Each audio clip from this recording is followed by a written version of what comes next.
નમસ્કાર મિત્રો, આજે હું તમને એક એવી કહાની સંભળાવવા જઈ રહ્યો છું જે સાંભળીને કદાચ તમે તમારા આંસુઓને રોકી નહીં શકો. એક ગરીબ વૃદ્ધ મજૂરી કરતી માં જ્યારે 7 સમુદ્ર પાર વિદેશમાં પોતાના દીકરાને મળવા જાય છે, પરંતુ મિત્રો આ ઘટનામાં તેની સાથે કંઈક એવું બને છે જે સાંભળીને પથ્થર દિલનો માણસ પણ રડી પડશે. મિત્રો, આજની આ કહાની દરેક સંતાન અને દરેક માતા પિતાએ જરૂરથી સાંભળવી જોઈએ. તો આગળ વધારે વાત ના કરતા ચાલો આ કહાનીની શરૂઆત કરીએ.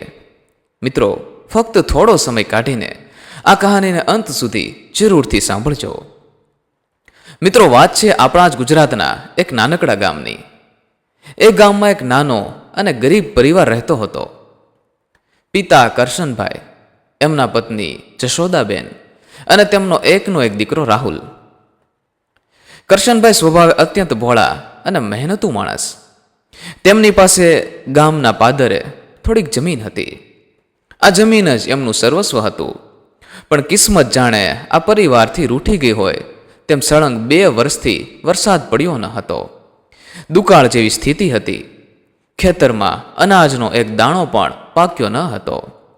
ઘરમાં ખાવાના ફાફા હતા. એવી કપરી પરિસ્થિતિમાં પણ કરશનભાઈ અને જશોદાબેન પોતાના દીકરા રાહુલને ક્યારેય ભૂખ્યો નહોતો સુવા દેતા. પોતે અડધા પેટે રહેતા, ફાટેલા કપડાં પહેરતા, પણ રાહુલ માટે હંમેશા હસતો ચહેરો રાખતા. એક વખત ચોમાસાની ઋતુ હતી. આકાશમાં કાળા ડિબાંગ વાદળો ઘેરાયા હતા.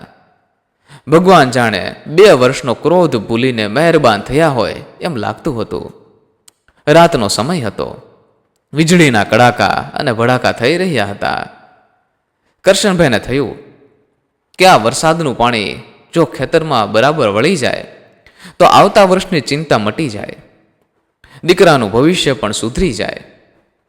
આ જ આશામાં ને આશામાં રાતના અંધારામાં કરશનભાઈ પોતાના ખેતરમાં પાણી વાળવા ગયા. પણ કોને ખબર હતી કે આ કુદરતની મહેરબાની આ પરિવાર માટે કાળ બનીને આવશે. અચાનક ધોધમાર વરસાદ શરૂ થયો. રાતના ઘોર અંધારામાં ખેતરમાં અચાનક ઉપરવાસમાંથી પાણીનો ધસમસતો પ્રવાહ આવ્યો. પાણીનો વેગ એટલો બધો ભયંકર હતો કે મોટા મોટા ઝાડ પણ મૂળમાંથી ઉખડી જાય. કરશનભાઈ કંઈ સમજે, બૂમ પાડે કે પોતાનો જીવ બચાવવા માટે દોડે તે પહેલા જ એ પાણીમાં રાક્ષસી પૂરમાં તણાઈ ગયા. બીજા દિવસે સવારે જ્યારે ગામ લોકોએ કરશનભાઈનો મૃતદેહ લાવીને આંગણામાં મૂક્યો ત્યારે જશોદાબેન પર જાણે તો આભ ફાટી પડ્યું. એમનો સુહાગ અને નાના રાહુલના માથા પરથી પિતાનો છાયો કાયમ માટે છીનવાઈ ગયો. મિત્રો, જશોદાબેનનું કલ્પાત જોઈને પથ્થર પણ પીગળી જાય એવી સ્થિતિ હતી. પણ ઘરમાં સાવ નાનકડો રાહુલ, જેને હજુ મોત શું કહેવાય એની સમજણ પણ ન હતી, તે પોતાની માને રડતી જોઈને ડઘાઈ ગયો હતો. એ નાનકડા ચહેરાને જોઈને જશોદાબેન પોતાના આંસુ પી લીધા.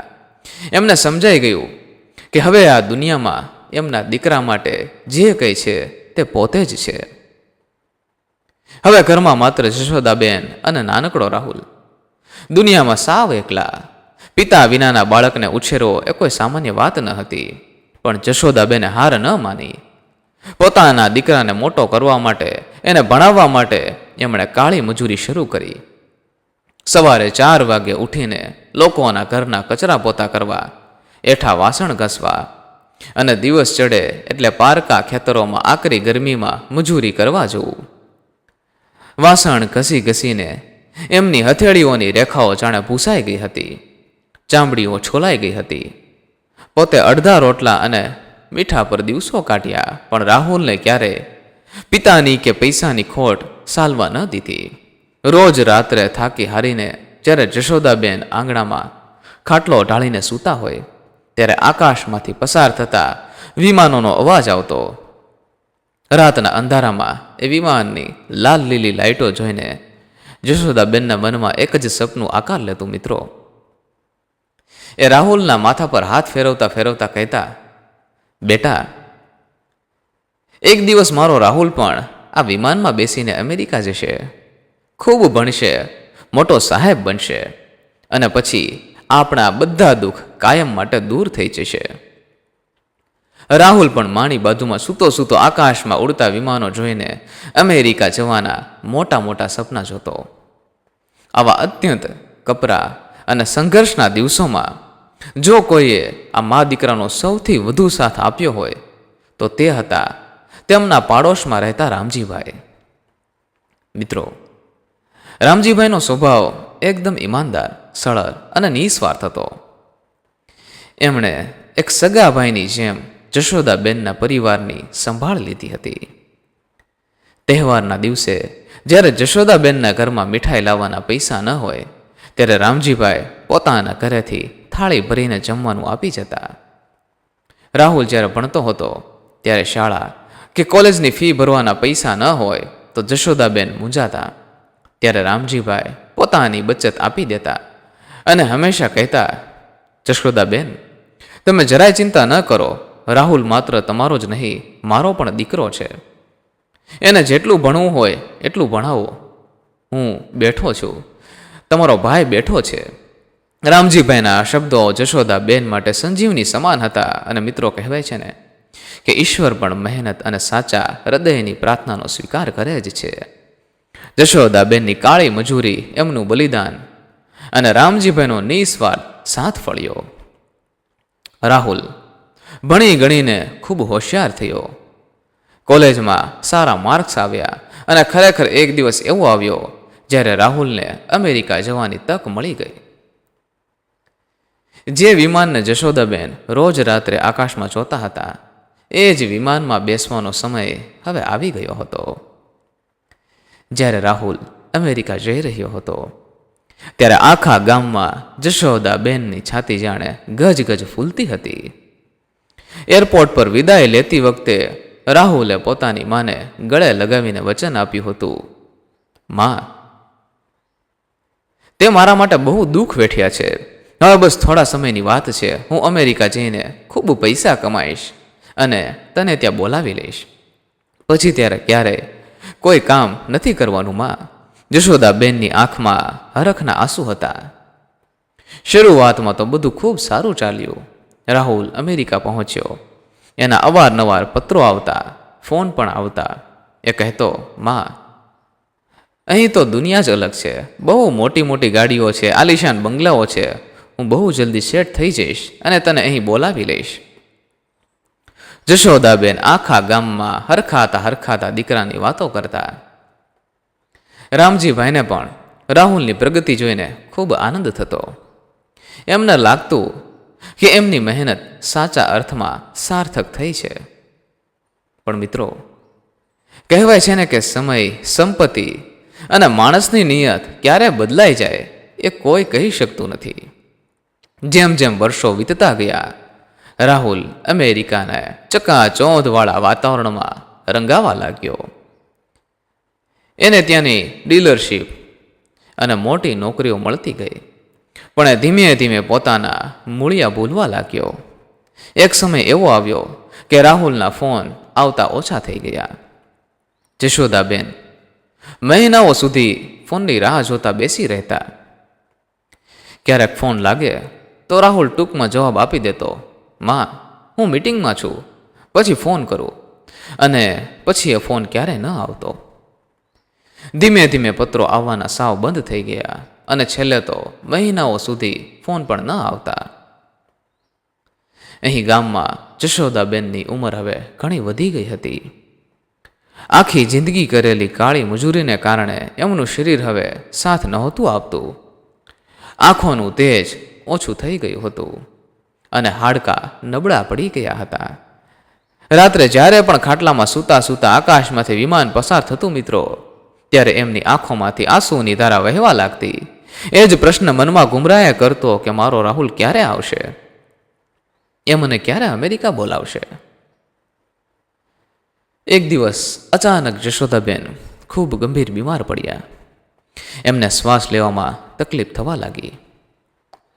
રામજીભાઈને ખબર પડતા જ તેઓ દોડીને આવ્યા અને જશોદાબેનને તાત્કાલિક નજીકની હોસ્પિટલમાં દાખલ કર્યા. ડૉક્ટરે તપાસ કર્યા પછી ભારે હૈયે કહ્યું કે બીમારી ગંભીર છે અને સારવાર તથા મોટા ઓપરેશન માટે ઘણા પૈસાની જરૂર પડશે. રામજીભાઈ પાસે એ સમયે એટલી મોટી રકમ ન હતી. એમણે પોતાની પાસે જે કંઈ બચત હતી એ બધી જ હોસ્પિટલમાં લગાવી દીધી, પણ પૈસાની ભારે તંગી હતી. રામજીભાઈએ રાહુલને અમેરિકા સતત ફોન કરવાનો પ્રયાસ કર્યા. દિવસ રાત જોયા વગર એમણે 50થી વધુ વાર કોલ કર્યા, પણ રાહુલ એક વાર પણ ફોન નહોતો ઉપાડતો. મિત્રો, ક્યારેક ફોન ઉપાડે તો કોઈ અંગ્રેજીમાં બોલતું અને ફોન કટ થઈ જતો. પરિસ્થિતિ હાથમાંથી જતી રહી હતી ત્યારે રામજીભાઈએ એક મોટો નિર્ણય લીધો. એમણે જશોદાબેનને હોસ્પિટલના બીછાને સલાહ આપી, બેન, અહીં આપણી પાસે સારવાર માટે પૂરતા પૈસા નથી અને રાહુલ કદાચ કામમાં વ્યસ્ત હોવાને કારણે ફોન નથી ઉપાડી શકતો. જો મારું માનો તો તમે સીધા અમેરિકા પહોંચી જાઓ. અમેરિકામાં મેડિકલ પદ્ધતિ અને સુવિધાઓ આપણા કરતાં બહુ સારી હોય છે. ત્યાં તમારી સારવાર પણ સારી રીતે થઈ જશે અને તમે અચાનક સરપ્રાઈઝ આપશો તો રાહુલને પણ ગમશે ખરું. પોતાની માને અચાનક સામે જોઈને એ બધો કામનો થાક ભૂલી જશે. આના માટે એક રસ્તો પણ રામજીભાઈ શોધી કાઢ્યો હતો. રામજીભાઈના એક દૂરના સંબંધીનો દીકરો અમેરિકાના એ શહેરમાં એક કેફેમાં કામ કરતો હતો, જ્યાં પહેલાં રાહુલ શરૂઆતના દિવસોમાં નોકરી કરતો હતો. એ છોકરાના સંપર્કથી રામજીભાઈએ રાહુલના ઘરનું પૂરું સરનામું પણ મેળવી લીધું હતું. પણ પ્રશ્ન ટિકિટના પૈસાનો હતો. રામજીભાઈએ એક પણ ક્ષણનો વિચાર કર્યા વિના ગામના એક શેઠ પાસેથી પૈસા ઉછીના લીધા. પોતાની વર્ષો જૂની બાપ દાદાની જમીન ગીરવે મૂકી દીધી અને જશોદાબેન માટે અમેરિકાની મોંઘી ટિકિટ કરાવી દીધી. મિત્રો, કલ્પના કરો એ માની સ્થિતિ. જિંદગીમાં પહેલી વાર જશોદાબેન વિમાનમાં બેઠા હતા, જે વિમાનને એમણે વર્ષો સુધી પારકા ખેતરમાં મજૂરી કરતા કરતા ફક્ત આકાશમાં એક નાનકડા તારાની જેમ જ જોયું હતું. આજે એમાં જ બેસીને તેઓ સફર કરી રહ્યા હતા. વિમાનની સીટ પર બેઠા બેઠા એમના બીમાર અને નબળા શરીરમાં પણ એક અનોખી ઉર્જા આવી ગઈ હતી. એમની આંખોમાંથી સતત આંસુ વહી રહ્યા હતા. આ આંસુ બીમારીના કે દુઃખના ન હતા મિત્રો, પણ એક માની હજારો આશાઓના હતા. એ વિચારી રહ્યા હતા કે મારો દીકરો મને જોઈને કેટલો ખુશ થઈ જશે. એ દોડીને મને ભેટી પડશે, મારું માથું દબાવશે અને કહેશે કે માં, હવે તું આવી ગઈ છે ને, હવે બધું સારું થઈ જશે. આ જ મધુર વિચારોમાં હજારો સપનાઓ આંખોમાં આંજીને એમણે અમેરિકા સુધીની લાંબી સફર શરૂ કરી હતી. પણ મિત્રો, આગળ આ વૃદ્ધ માતા સાથે જે ઘટના બનવાની હતી એની એમણે સપનામાં પણ કલ્પના નહીં કરી હોય. અને આગળ એમની સાથે જે બનશે એ સાંભળીને તમારા પણ રૂવાટા ઊભા થઈ જશે મિત્રો. તો વહાલા મિત્રો, આગળની ઘટનામાં શું બન્યું તેની વાત કરીએ તેના પહેલાં જે પણ મિત્રો આપણો રેગ્યુલર વિડીયો નિહાળી રહ્યા છે અને રેગ્યુલર આપણા વિડીયોમાં કોમેન્ટ કરી રહ્યા છે, આપણી ચેનલ સાથે જે મિત્રો જોડાયેલા છે તે લોકોના નામ અમે અહીં આનંદ સાથે ઉલ્લેખ કરી રહ્યા છીએ. તે નામ આ પ્રમાણે છે: સ્નેહાબેન પટેલ, નૈનાબેન ભાવસર, ઉર્મિલાબેન પટેલ, લંડનથી સિરીનબેન, સુખ પરથી રાજેશભાઈ સોનેતા, ગઢવી નિલેશભાઈ, રવજીભાઈ સુથાર, ઇલાક્ષીબેન પરીખ કેનેડાથી, દર્શનાબેન પંડ્યા, અશોકભાઈ પરમાર, ભાવેશભાઈ પરમાર, ભરૂચથી જયરામભાઈ, મહેસાણાથી દિનેશભાઈ ચૌધરી, જાદવ રમેશભાઈ, ભાવિકાબેન સોહેલિયા, ગીર સોમનાથથી મેર ઘનશ્યામભાઈ, નીરુબેન પટેલ, બોટાદથી હર્ષદભાઈ ગોહિલ, શૈલેષભાઈ સુથાર, જામનગરથી માયાભાઈ ચૌહાણ, મુંબઈ મુલુંડથી મયુરભાઈ રાઠોડ, અંજલિબેન ગામિત, અનિલભાઈ વાણંદ, ઢસાથી ડૉક્ટર રમેશભાઈ એવૈયા. આ બધા જ વહાલા મિત્રો આપણા વિડીયોમાં કોમેન્ટ કરે છે. આ સિવાય પણ ઘણા બધા મિત્રો આપણી ચેનલ સાથે જોડાયેલા છે, પરંતુ સમયના અભાવે દરેક નામનો ઉલ્લેખ કરવો શક્ય હોતો નથી મિત્રો. તો અહીં નવા મિત્રોને પણ અમે ખાસ જણાવી દઈએ, અને જે મિત્રો બાકી રહી ગયા હોય તેમને પણ કે તમારા નામનો ઉલ્લેખ પણ તમે અમારા વિડીયોમાં કરાવી શકો છો. તેના માટે કોમેન્ટ બોક્સમાં સરસ મજાની કોમેન્ટની સાથે આપનું નામ જરૂરથી લખો. તમે કયા ગામથી વિડીયો નિહાળો છો તે પણ લખો, જેથી આવતા એપિસોડમાં અમે તમારા નામનો પણ ઉલ્લેખ કરી શકીએ. અહીં મિત્રો ખાસ એ નોંધ લેજો કે જો તમે આપણી આ ચેનલને સબસ્ક્રાઈબ કરેલી હશે, આપણી ચેનલ સાથે તમે જોડાયેલા હશો અને દરેક વિડીયોને લાઇક કરતા હશો, તો જ આપના નામનો ઉલ્લેખ થશે. જેથી ચેનલને જરૂરથી સબસ્ક્રાઈબ કરી લેવી. તો ચાલો મિત્રો, હવે આ ઘટનામાં આગળ શું બને છે તેની વાત કરી લઈએ. અમેરિકાના એરપોર્ટ પર ઉતરીને રામજીભાઈના પહેલા સંબંધીના દીકરાની મદદથી એક ટેક્સી કરીને જશોદાબેન રાહુલે જ્યાં નવું ઘર લીધું હતું એ સરનામે પહોંચી ગયા.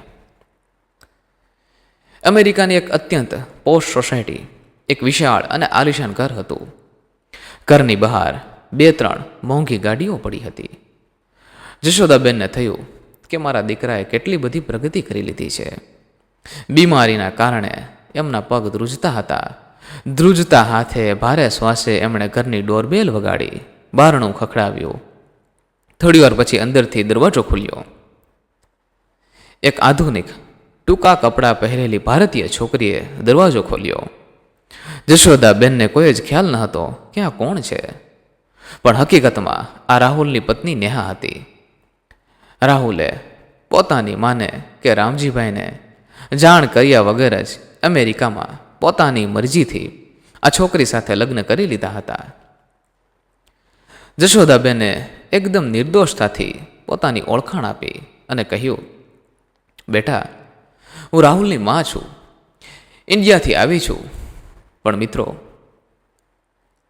સાસુનું નામ સાંભળતા જ નેહાના ચહેરા પર ખુશીને બદલે અણગમો આવી ગયો. તેણે મોઢું બગાડતા અત્યંત અપમાનજનક રીતે કહ્યું, ઓહ, તો તમે છો રાહુલના મધર? રાહુલ અત્યારે ઘરે નથી, એ ઓફિસે ગયા છે અને અત્યારે ઘરમાં ક્લિનિંગ ચાલે છે, એટલે તમે અંદર નહીં આવી શકો, તમે બહાર જ બેસો. આટલું કહીને એણે જશોદાબેનના મોઢા પર જ દરવાજો બંધ કરી દીધો. જશોદાબેનને પોતાના કાન પર વિશ્વાસ નહોતો આવતો. એક માં જે પોતાના દીકરાને મળવા હજારો કિલોમીટર દૂરથી આવી હતી, એને પાણીનો એક ગ્લાસ પૂછવાને બદલે ઘરની બહાર કાઢી મૂકવામાં આવી. એમને ઘણે મોટો આઘાત લાગ્યો મિત્રો, પણ એમણે પોતાની જાતને સંભાળી લીધી. એમણે મન બનાવ્યું કે કાંઈ વાંધો નહીં, મારી વહુ મને ઓળખતી નથી એટલે કદાચ આવું વર્તન કર્યું હશે. મારો રાહુલ આવશે એટલે બધું સંભાળી લેશે.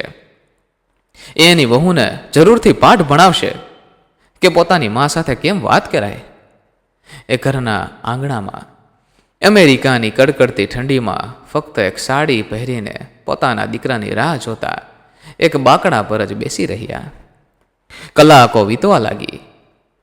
એમની બીમારી અને ઠંડીના કારણે એમનું આખું શરીર ધ્રુજી રહ્યું હતું. છેવટે સાંજે એક મોટી મોંઘી ગાડી આવીને ઊભી રહી. એમાંથી રાહુલ બહાર નીકળ્યો. જશોદાબેન પોતાના દીકરાને વર્ષો પછી જોઈને બધું જ જાણે દુઃખ ભૂલી ગયા. પોતાના દુઃખ, બીમારી, અપમાન બધું જ ભૂલીને એ ધીમા પગલે એની તરફ દોડ્યા અને બંને હાથ ફેલાવીને બોલ્યા, બેટા રાહુલ, મારો દીકરો. પણ મિત્રો, રાહુલે ત્યારબાદ જે વર્તન કર્યું એ સાંભળીને તમારું હૃદય પણ કંપી ઉઠશે અને માનવતા પરથી કદાચ વિશ્વાસ પણ ઉઠી જશે, કારણ કે કળિયુગ છે મિત્રો. રાહુલે પોતાની માને ગળે લગાવવાને બદલે 2 ડગલા પાછળ હટીને એમને દૂર હડસેલી દીધી. અવાજ સાંભળીને નેહા પણ બહાર આવી ગઈ અને તરત જ રાહુલના કાન ભંભેરવાનું શરૂ કરી દીધું. જો રાહુલ, તારી માં અચાનક આવી ગઈ છે અને આવા ગામડિયા વેશમાં, અને કારણ કે પડોશીઓ આપણા વિશે આ બધું જોઈને શું વિચારશે? મારું તો સ્ટેટસ જ ખરાબ થઈ જશે. પત્નીની આ વાતો સાંભળીને રાહુલ ગુસ્સાથી લાલ પીળો થઈ ગયો અને ઘરની બહાર જ પોતાની સગી માનું અત્યંત ખરાબ રીતે અપમાન કરવા લાગ્યો. રાહુલ ગુસ્સામાં તાડુકીને બોલ્યો, મમ્મી, તું અહીંયા કેવી રીતે? અને આ તું શું પહેરીને આવી છે? મારા સ્ટેટસનું તને કોઈ ભાન છે કે નહીં?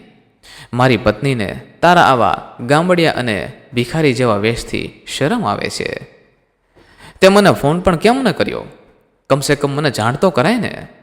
જશોદાબેન આ સાંભળીને ભાંગી પડ્યા. જે દીકરા માટે એમણે પોતાની આખી યુવાની વાસણ ઘસવામાં કાઢી નાખી હતી, એ દીકરો આજે એમની સાથે આ રીતે વાત કરી રહ્યો હતો.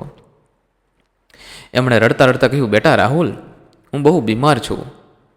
તારો ફોન લાગતો ન હતો. અહીંની હોસ્પિટલમાં સારી સારવાર થાય છે એવું મને રામજીભાઈએ કહ્યું હતું, એટલે એમણે પોતાની જમીન ગીરવે મૂકીને મને અહીં મોકલી છે બેટા. આ શબ્દો સાંભળીને રાહુલે જે નિર્દયતાથી જવાબ આપ્યો એ કોઈ પણ રાક્ષસને પણ શરમાવે એવો હતો. રાહુલે કોઈ જ દયા વગર કહ્યું, જો સાંભળી લે, અહીંયા દવાખાના અને ડૉક્ટર બહુ જ મોંઘા હોય છે. મારી પાસે તારી બીમારી પાછળ ઉડાડવા માટે કોઈ ફાલતુ પૈસા નથી. તારે અહીંયા રોકાવું હોય તો 2 દિવસ રોકાઈને હું તારી ટિકિટ કરાવી નાખું છું. તું ઇન્ડિયામાં કોઈક સરકારી હોસ્પિટલમાં બતાવી દે ને. અમારી લાઈફસ્ટાઈલ અલગ છે અને તું અહીં ફિટ નહીં બેસે માં. બસ પોતાના દીકરાના મોઢેથી આવા શબ્દો સાંભળીને આજે જશોદાબેનનું હૃદય સાવ તૂટી ગયું હતું. તેઓ પોતાના ભૂતકાળમાં ખોવાઈ ગયા, જ્યારે તેમણે એટલા દુઃખ વેઠીને પણ આ દીકરાને મોટો કર્યો હતો. હવે તેને પોતાના દીકરાના બંગલામાં પગ મૂકવાની પણ ઈચ્છા ન હતી. જે માએ પોતાના મોઢાનો કોળિયો કાઢીને રાહુલને ભણાવ્યો હતો, જે માએ પારકા ખેતરોમાં મજૂરી કરીને પોતાના શરીરનું લોહી બાળીને અને અમેરિકા મોકલ્યો હતો, એ જ દીકરાએ આજે પોતાની માને એની બીમારીની હાલતમાં એની સાથે આવો વ્યવહાર કરી રહ્યો હતો. મિત્રો, જરા વિચારો, એ માના હૃદય પર એ સમય શું વીતી હશે? આનાથી મોટી કમનસીબી દુનિયામાં બીજી કઈ હોઈ શકે? જશોદાબેન માટે હવે આ દુનિયામાં જીવવાનું કોઈ કારણ જ નહોતું બચ્યું. તૂટેલા હૈયે સતત રડતી આંખે અને એક જીવતા લાશ જેવા શરીરે તેઓ પાછા ભારત આવ્યા. એમના શરીરમાં તો જીવલેણ બીમારી હતી જ, પણ હવે દીકરાના આવા વર્તનથી એમનો આત્મા પણ સાવ જાણે મરી ચૂક્યો હતો. ભારત આવતા જ રામજીભાઈ એમને એરપોર્ટ પર લેવા પહોંચ્યા. જશોદાબેનની હાલત, એમના વિખરાયેલા વાળ અને એમના ચહેરાની ભયંકર ઉદાસી જોઈને રામજીભાઈએ બધી જ પરિસ્થિતિ સમજી ગયા હતા. એમણે જશોદાબેનને કોઈ જ પ્રશ્ન ન પૂછ્યો, કારણ કે જાણતા હતા જો એ કંઈ પૂછશે તો આ માનું હૃદય ફરીથી ફાટી જશે. રામજીભાઈ જશોદાબેનને સીધા હોસ્પિટલે લઈ ગયા. રામજીભાઈએ તરત જ પોતાના રહેવાના મકાનના કાગળિયા પણ બેંકમાં મૂકી દીધા અને ગમે ત્યાંથી પૈસાની વ્યવસ્થા કરીને જશોદાબેનના મોટા ઓપરેશનની તૈયારીઓ કરાવી દીધી. ડૉક્ટરોએ પોતાની પૂરી તાકાત લગાવી દીધી. કલાકો સુધી ઓપરેશન ચાલ્યું અને અંતે ઓપરેશન સક્સેસફુલ પણ રહ્યું. ડૉક્ટરે આવીને કહ્યું, રામજીભાઈ, હવે ચિંતાની કોઈ વાત નથી. પણ મિત્રો, શરીરની બીમારી તો ડૉક્ટરો મટાડી શક્યા, પણ મનના ઘાનું શું? પોતાના જ લોહીએ પોતાના જ સગા દીકરા રાહુલે આપેલા અપમાનના ઘા એટલા ઊંડા અને અસહ્ય હતા કે જશોદાબેન એ આઘાત સહન ન કરી શક્યા. અમેરિકાના એ દરવાજે સાંભળેલા શબ્દો એમના કાનમાં સતત ગુંજતા હતા. હવે તેમને જીવન જીવવાની જરા પણ ઈચ્છા રહી ન હતી. ઓપરેશનના થોડા જ દિવસ પછી હોસ્પિટલના બિછાને જશોદાબેને કુંડો શ્વાસ લીધો અને પોતાના પ્રાણ હંમેશા માટે ત્યાગી દીધા. ગામમાં જ્યારે ખબર પડી ત્યારે ભારે અરેરાટી વ્યાપી ગઈ. મિત્રો, આખું ગામ આંસુ સારતું હતું. રામજીભાઈએ એક સગા દીકરાની જેમ જશોદાબેનની અંતિમ વિધિ કરી અને શ્રાદ્ધ સહિતના બધા જ ધાર્મિક કાર્યો પોતાના ખર્ચે અને પૂરી શ્રદ્ધાથી પૂરા કર્યા. હવે જુઓ મિત્રો, આ કળિયુગની કેવી કરામત છે. જે દીકરા અને પોતાની માં જીવતી હતી ત્યારે એની બીમારીમાં ફોન ઉપાડવાનો પણ સમય ન હતો, એની સારવાર માટે પૈસા ન હતા. એ રાહુલને જ્યારે એના કોઈ જૂના મિત્ર દ્વારા ખબર પડી કે એની માં ગુજરી ગઈ છે, ત્યારે એને પોતાની માં પ્રત્યે કોઈ પ્રેમ કે પસ્તાવો નહોતો થયો, પણ એના મનમાં એક જ લાલક જાગી કે ગામડે પડેલું પિતા એટલે કે કરશનભાઈનું મકાન અને થોડીક જમીન હવે કોના નામે થશે? જો હું જલ્દી ઇન્ડિયા નહીં જાઉં તો રામજીભાઈ અથવા ગામનું કોઈ બીજું માણસ એ લાખો રૂપિયાની પ્રોપર્ટી પોતાના નામે કરી લેશે. માતાના મૃત્યુનું દુઃખ નહોતું, પણ પ્રોપર્ટી હાથમાંથી જતી રહેવાનો ડર એને ખેંચી લાવ્યો ભારતમાં. એ લાલચમાં ને લાલચમાં રાહુલે પહેલી જ ફ્લાઇટ પકડી અને તાત્કાલિક ઇન્ડિયા દોડી આવ્યો. ગામમાં આવીને એણે માના કોઈ બેસણા કે પ્રાર્થના સભાની વાત ન કરી. સીધો એ રામજીભાઈ પાસે ગયો અને ઊંચા અવાજે કાગળિયા માંગવા લાગ્યો કે મારી માની અને પપ્પાની જમીનના કાગળ ક્યાં છે? એ પ્રોપર્ટી મારી છે. ત્યારે રામજીભાઈ અત્યંત શાંતિથી ગામના સરપંચ અને વકીલને બોલાવ્યા. આખા ગામની હાજરીમાં વકીલે સીલબંધ કવર ખોલ્યું. આ જશોદાબેનનું કાયદેસરનું વિલ હતું. એમનું વસિયતનામું હતું, જે એમણે અમેરિકાથી પાછા આવ્યા પછી હોસ્પિટલમાં દાખલ થતાં પહેલાં જ બનાવી લીધું હતું. વકીલે એ વસિયત આખા ગામની વચ્ચે મોટેથી વાંચવાનું શરૂ કર્યું, જેમાં જશોદાબેન પોતાના અંતિમ શબ્દોમાં સ્પષ્ટ લખ્યું હતું.